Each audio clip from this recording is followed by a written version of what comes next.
What's up, guys? Mason the Brock Henderson here, and this is Arrow Season 7, Episode 16, Star City 2040. So, this was all set in the flash forward, and I've expressed how this season so far, like, the flash forwards are not really gripping me yet. Like, I'm not really feeling connected with them. I still don't really know what the point of them is. They did connect it a little bit to the present in this episode, but that's about the only connection is Felicity in her in her desire to keep herself and her family safe created the Archer system, and that's eventually what this company called Galaxy is using. And I'm guessing that's probably how they also took over the Glades and did all of this stuff. I know they've talked about Archer, but again, like, because the story hasn't captured me, I don't quite know what Archer does for them exactly. Like, I know they're using Archer as like a defensive system, but I don't know. Like, I don't. I don't know exactly what it does, like exactly what it helps with, other than just security and stuff like that. But yeah, so there's this Galaxy company, Eden Core is apparently the bad guys, and they're within Galaxy.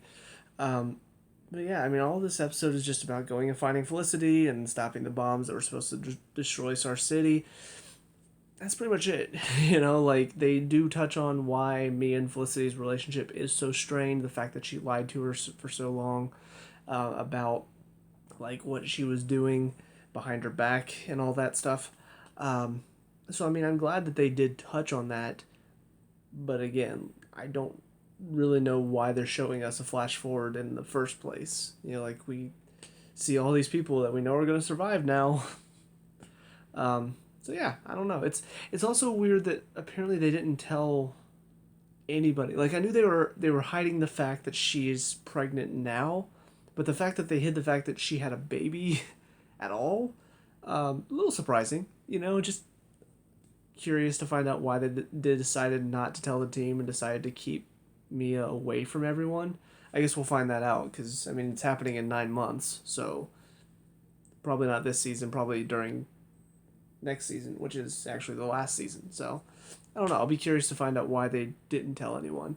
Um, but yeah, the most of it was just kind of, again, like most of the flash forwards, it was just happening. It's happening, and I'm watching it, but it's not really leaving an effect on me. It's not leaving me with anything. I'm just sort of along for the ride, just watching the story, and I don't know. I'm just not invested in it. The only two things that actually got me invested in this one, first of all, I like the banter between like William and Mia. I think they've got some really funny moments.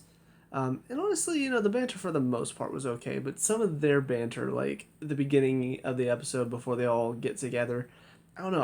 I like them working together. It's fun. And William's actually, even though he's not a fighter or anything like that, and he's not a good with tech as Felicity, the one thing he does bring is he's good at playing into a part. Like, he does it whenever they're trying to get through the gate, and then whenever they're talking to the guy who's the bad guy at the end, and just trying to get his DNA to be able to access lower floors. Like, he puts on a great act, and people buy it because he's so good at it. So, yeah, it's interesting to see that seems to be the one thing he brings really well to the table. But I like that, and also the action. I think I don't know if the girl who is playing Mia is actually. I don't know if she has her own stunt double or not, because I'm pretty sure some of them, like Stephen Amell, I think actually does do some of the fight scenes because he's definitely worked out enough to do it. But I'm curious to find out if she's actually the one doing the fighting, because if so, they picked a really good fighter, because some of her fight scenes were awesome. And even some of the, like, Dinah and Roy's at the end. The one in particular, Roy did like a freaking flip McTwist or something like that, and then flipped into the guy's head and flipped him over. Like, it's pretty cool to watch. But yeah, the fight scenes at the end were awesome. And it's funny because Mia, even though like I figured she was Felicity's daughter, some of her fighting and the way she looks whenever she's fighting reminds me a lot of Laurel. Like, it's weird. She looks more like Laurel whenever she's fighting than she does Felicity, but I don't know. It's one little thing I noticed. But yeah, like the ending scene was fun to watch. I don't feel a connection to it. I don't feel like I'm invested, and I definitely want to see them win. I'm just kind of watching, like, oh, okay, like, oh, that was cool. That was a cool move. That was a cool thing. What they did with the arrow, seeing it like go through all the bodies to hit the box, that was pretty cool. But I just don't feel that connection to it, and that's the only problem I really have. So hopefully they decide to do something more interesting with it. But yeah, I'm a little disappointed just because the flash forward is not my favorite thing this season. And so the fact that they spent a whole episode on it, I'm just kind of like, okay, I don't know why you're taking more time to focus on this rather than the story going on with the characters I know and care about, but okay. But anyways, that being said, that's about it for this episode. On to the next one. See you there. And now episode 17, Inheritance. So we do find out a lot more about Emiko in this one. Um, it's kind of funny because I did talk about like what would happen whenever Laurel does inevitably tell the team about what's going on with Emiko. I remember talking about him just like, I feel like Oliver probably wouldn't be all on board for it just because he still has a little bit of distrust of Laurel, and Emiko's his sister, so he wants to believe the best in her. And so, of course, that's the one that they set up. She goes to talk to Felicity, but she talks to Oliver first. I'm just like, of course. But actually, it plays out a lot different than I thought it was going to. I thought they were going to do something stupid where Oliver's just like, no, you're wrong. And because she would never do that. She would never work for Dante. But he actually follows her and gets the information himself, which I thought was smart. Which is weird for this show, because I'm not used to characters making super smart decisions like this. But that, yeah, I mean, it makes sense. He doesn't necessarily trust Laurel, but at the same time, why would she be telling him this? Like, like she said, there's nothing to gain from it. So instead of just taking her at her word or not believing altogether, he decides to do his own investigation and finds out the truth for himself, which I think is great. However, then they do make a stupid decision of just instantly assuming, like, oh, Emiko must be, like, working against him. Like, oh my gosh, we need to trust her, guys. Let's bring her into our base. I'm sure that won't have any negative repercussions, and Felicity's just talking about Archer, like, out in the open. I'm like, well, gee, I wonder if she's going to take this information back to Dante. I did not trust her once. Like, I don't know.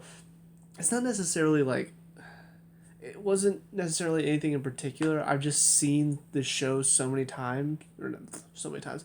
I've seen this happen on this show so many times where you think you can trust a character and then you can't, that I'm always expecting it. I'm always expecting them to betray them. And ultimately, that's exactly what happened. What I really found weird is the moment whenever Oliver finds the jammer. And I'm thinking to myself, oh, well, there's your proof that you can't trust Emiko. And for some reason, he just walks out and he's just like, I think I found what's wrong with Archer. There's a jammer here. I'm like, you're an idiot. I wonder who planted the jammer. Huh.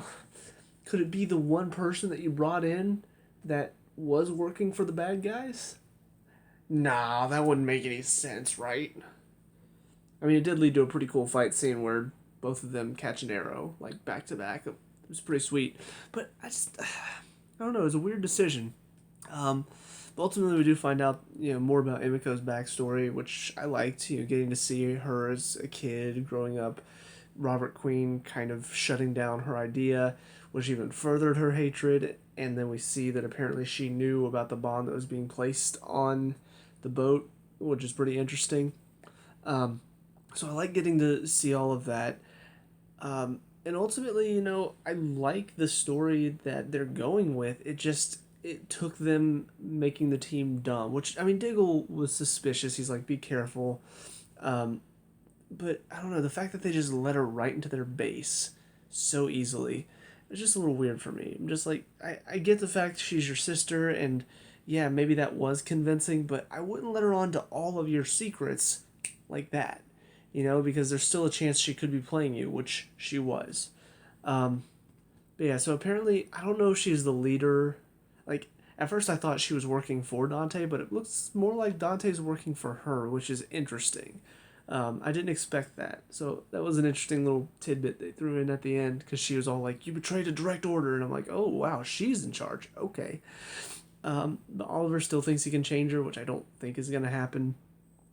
But yeah, the Ninth Circle gets introduced, and kind of funny that Dante, who Dante the author, or no, I don't know, just Dante's Nine Circles of Hell, and it's funny that they're called the Ninth Circle. But anyway, but yeah, so apparently this is like the big group that everybody's scared of. So it's an interesting group to be going up against in this season, and definitely up the stakes a lot. Aside from that, also we find out more about Laurel and kind of what she's going through, and I really like the scene between her and Dinah, because it's a good chance for Laurel to finally kind of stand her ground and say, "Look, I've been busting my ass as the DA. I've been trying as hard as I can to just live a good life." And then, ironically enough, Emiko, to get back at her for following her and telling Oliver about everything, decides to reveal the fact that she used to be working with Ricardo Diaz, which I believe is going to out her as Black Siren, more than likely. So, very interesting. And, I mean, it means more than likely that Black Siren is going to be working with the team now, because she's going to want to bring down Emiko and everything she stands for. Of course, it's going to be a little hard for her, because now that if she does get revealed as Black Siren and that she is a vigilante and she is a criminal, I mean, it's not like she can just join the team whenever. Like, she's gonna have to be doing it while running away from the cops too. So I don't quite know how that's gonna work, but I assume that she's gonna want to try to work with the team to take down Emiko and everything they're trying to do. Um, but yeah, it definitely. I like the kind of ominous note they left this episode on, though, because they find out that the drones that were filled with the sarin gas, they targeted empty buildings as a weapons test. And the note they left it on is like, "Man, we couldn't even stop a test. How are we going to stop the real thing?" I'm just like, that's a really good ominous note to leave it on, because yeah, that is really true. They are going to have some trouble with this. So I mean, it's really good setup, and I really liked a lot of what they did with this episode. It's just a couple moments of trusting Emiko too much, and I don't get me wrong, I understand why, but also they've been through enough. Like Oliver especially has been through enough to where, I don't know, I just feel like he would be a little bit more hesitant and a little bit more like, yeah, I definitely would see him trying to win her over, but when she doesn't, I could see him just being like, "Look, I, we tried, but she very clearly wants nothing to do with us, so we've just got to stop her now." But we'll see what happens next. On to the next episode. See you there. And finally, episode 18, Lost Canary. A little bit of a downturn. I don't know, it just felt like there were some missed opportunities with this one. First of all, everything to do with Laurel in this. I don't know, I feel like they've missed a big opportunity to not necessarily redeem Laurel, because she's already done enough, I think, by this point to, for the most part, to have redeemed what she did. You know, she was doing a good job of turning her life around, becoming a DA, living an honest life. But I really feel like they could have just not increased. What's the word I'm looking for? Improved? I can't think of a good word for it, but basically made her character better by giving her something to do for the rest of this season. But unfortunately, they didn't. You know, like, they had a chance. I honestly thought it was set up perfectly. You know, she had a good life. She had finally turned her life around. DA. I mean, she was living the good life. And then Emiko steps in. And when she figures out about Emiko, she spoils her secret. Emiko turns around and spoils Laurel's secret. I'm thinking, well, this is good drama. I mean, they've set it up really well. Laurel's going to want to get back at Emiko, right? And throughout this entire episode, I was hoping so much. I'm like, please let there be more to this. Please tell me it's not just her wanting to go back to the life of crime again. Like, whenever the Shadow Thief or whatever, when she was talking about, like, the people she's working for, all I could think was, please let it be she went to Shadow Thief because she knew Shadow Thief was working for the Ninth Circle, and so she's trying to get in close with her so she has a shot at Emiko. Like, please let that be what's going on. Nope. She really did just turn 180, and then ultimately by the end of it, she turns 180 again and decides to live the good life, but go back to Earth 2, and now she's just out of the show. And now she might still be in the flash forwards because we did see her show up, Black Siren show up in the future to help out. But yeah, I feel like they missed an opportunity here. This was an opportunity to see Black Siren working with the team. And I don't know, it just, in my mind, I'm seeing it work well. Because she is still kind of a bad guy. She is still kind of not quite like a nice person, and sarcastic, witty. Like, it would have worked out well. She and Dinah obviously patched some stuff up, and she and Felicity were already friends, but I mean, Renee and John, seeing them having to deal with the fact that Black Siren's on the team now, I mean, that could lead to some funny moments. But no. Just, nope. Finish her story in this one, make her turn around, try to be a villain, but she's not necessarily ruthless yet, so then they get Sarah involved, which I did like Sarah being a part of this episode. It made sense that they would try to get Sarah to help them turn her back. But yeah, just work on getting her back to the good side, and now she is, and now she's going to go back to Earth 2 and be a good guy, guys. I feel like it's such a wasted opportunity for her, and just her character, really. So I'm really disappointed with that. As far as the future is concerned, Mia is getting more annoying. She's been okay so far. Like, I've not necessarily liked her character as much. I've liked her fight scenes. Like, they're awesome. But yeah, the past couple episodes, it seems there's a lot more whining and, like, acting like kind of a bratty teenager. Which, I mean, she might be. I don't know for sure. But I don't know. It seems like she's been doing a lot of just, I don't want to do that. I don't want to do that. You can't tell me what to do. I'm going to do my own thing. It feels like that's kind of been her story for most of this season, and it doesn't seem to be changing. I thought whenever she and Felicity made up a couple episodes ago, I thought maybe that would be a good chance for them to finally give her a character outside of just whining and complaining. But nope.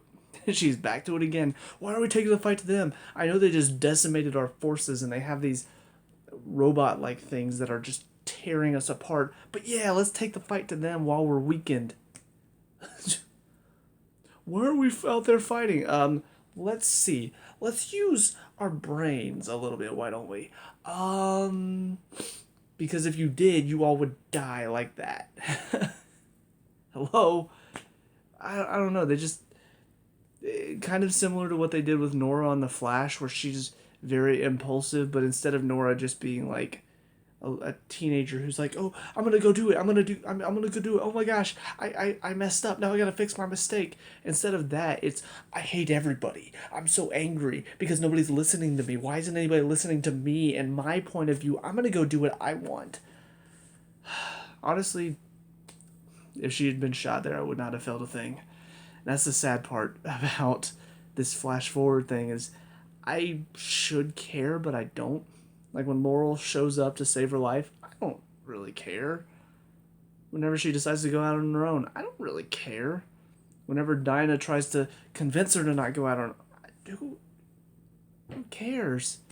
I don't know, they've just not done a good job of making me care about these flash forwards and why I should care. Like, most of the characters, first of all, it lessens the story that we're currently going through because we're seeing characters in the future, which means they make it. But on top of that, the characters that they've added, like Mia, and, technically William and Zoe were already part of the show, but making them a part of it, but older now, like, I don't know, it just, there's nothing really to grasp onto. And the characters that are a part of the show now that are older, it just feels like, I don't know, they feel like they're the same character, but just a little bit older, a little bit wiser, and different. Like Dinah right now She's the captain of the police. She's not going to stand for dealing with vigilantes because she knows that's what they need to do right now. And in the future, she's like, I wish I hadn't made that decision. Felicity right now, willing to do whatever it takes to protect her family, willing to kill Diaz to protect her family. In the future, she realizes that was a mistake. You know, she's trying to be better now. She's trying to still be a hero, but she's not about killing. She's about saving people.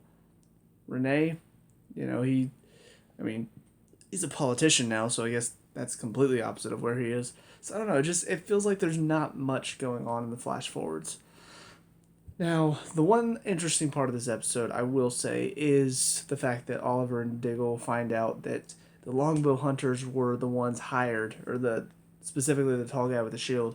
They were the ones hired to kill Emiko's mom, and hired by Dante, no less. So, kind of begs the question, what is going on there? Because it seems a little too simple for him to just go up to Emiko and be like, hey, guess what? We found out Dante's the one that had your mom killed. Now you can not trust them anymore and come join us. It's not going to be that simple. There's going to be something else going on. I just don't know what yet. I don't know if she just won't believe it, or if it's somebody else aside from Dante, or maybe I don't know. For some reason, I can't think of anything else aside from it's either she won't believe it at first and then eventually she'll find out the truth, or it's not going to be Dante, it's going to be somebody else involved in the ninth circle or something like that. But because they found this out so quickly and so easily, I just expect something to go wrong. I expect it to not work like they plan it to. So we'll see what happens, though. But that was probably the only interesting part of this episode. The rest of it was pretty disappointing. And that's sad because, it's been a pretty solid second half of the season so far, and I'm looking forward to seeing where else it's going to lead. But yeah, this episode definitely did not make me excited for the rest of the season. I feel like taking Black Canary out is going to weaken quite a bit. But we'll see what happens. Maybe they'll keep my interest in other ways. But as for these three, that's it for me. So let me know what you think down in the comment section below. What were your thoughts on these three? Let me know. We can talk about and discuss all that good stuff. Leave a like and subscribe for future Arrow reviews, and I'll see you guys in the next one. Peace out.